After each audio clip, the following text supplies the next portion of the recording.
Right, so this is a walkthrough for the equilibriums calculations practice test number 1. Here is question 1. We've got a reaction here. It's an equilibrium reaction, even though it's got a little bit of a dodgy equilibrium arrow. That's what that's just going to denote. A student adds 0.3 mole of copper 2 ions and 1.5 mole of ammonia to a 3-litre volumetric flask. So we got this much, and it's 3 litres. So looking at the values that are here. And then they fill it to the line with water. They allow the mixture to come to equilibrium at standard laboratory conditions. Use a calorimeter to determine the amount of concentration of that, and that is there. So therefore, what is happening here? This is a rice problem, okay? Because we've got an initial amount of stuff added to a container, and we have an equilibrium amount of stuff in the container. So therefore, we know we're going to have to use a rice table at some stage here. But what is the question? Write an equilibrium expression or expression for the equilibrium constant. That means Kc is going to be equal to the products to the power of their coefficient divided by the reactants to the power of their coefficient. Now the main thing here is, this is a bit of a strange looking thing. You just need to make sure that you copy it really clearly. So concentration, which is square brackets of Cu bracket NH bracket or NH3 bracket 4 to positive. Then that's all divided by, so that's our products, divided by our copper 2 ions, so square bracket there, times our NH3 to the power of its coefficient, which is 4. So the only real trick here is making sure you copy clearly what everything actually is. That's easy done. Determine the equilibrium constant. Now this is where I need to work out the values to put into here. So therefore, this is where I need my rice table. So I'm going to write rice, and my reaction first of all is going to be my copper 2 positive plus my 4 ammonias, that's falling with the equilibrium arrow, my copper ammonia complex. So therefore that's my reaction. Now what information do I actually have? I've got 3 moles of this and 1.5 moles of that.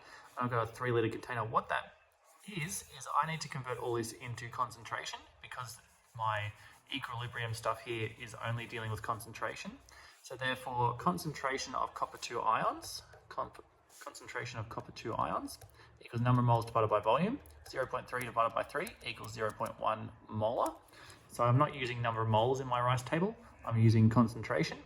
And then I can also see the fact that this here, the concentration of ammonia, would be 1.5 divided by 3, which is 0.5 molar.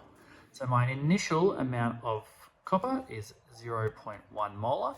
My initial amount of ammonia is 0.5 molar. And then I didn't have any of that at all initially, because this was the only stuff that was added into my volumetric flask. At equilibrium, it tells me I've got 0.05 molar of my copper 2 ions. So therefore I know that this concentration here is 0.05. So therefore, if I put all these values in based on what's given to me, I can then work out what's not given to me. So if I grab a different coloured pen, I can then see that this amount of copper 2 ions, it's gone down by 0.05. This pen doesn't work really well. Let's grab a different one.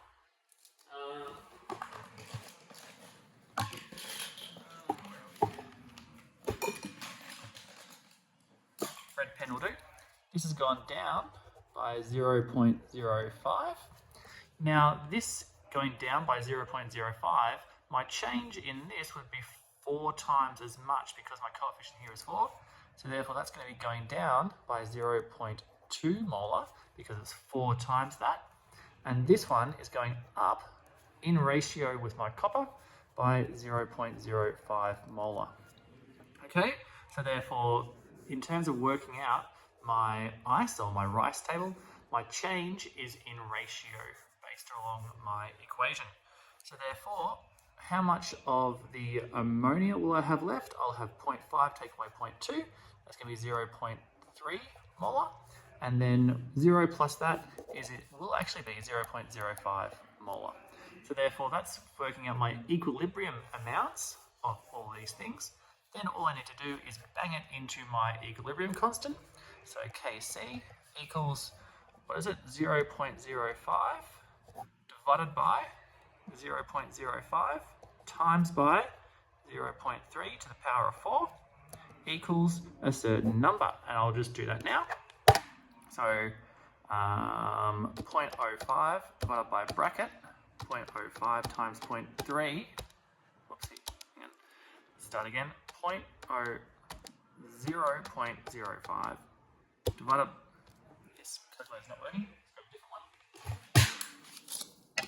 You ready? 0.05 divided by bracket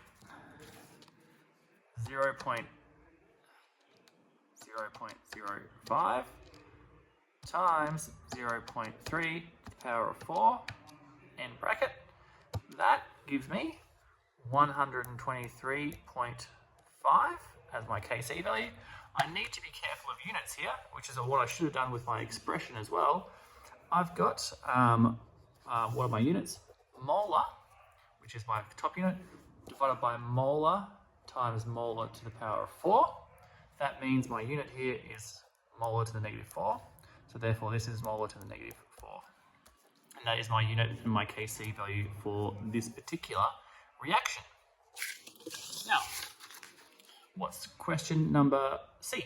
It is, as the system was heated, the equilibrium constant increased. Identify if the system is endothermic or exothermic. Alrighty, so what does it mean when my equilibrium constant increases? So the equilibrium, Kc increase equals more products. Okay, so thinking about what information is presented, what does that mean for my reaction? An increase in the equilibrium constant means I have more products present. That means the forward, so therefore the forward reaction is favoured. Now if I heat the forward reaction, so increase in temperature, so if I heat the system, it's going to go and favour the endothermic reaction. So therefore, that means the forwards reaction must be my endothermic reaction, because the temperature increase favours the endothermic reaction.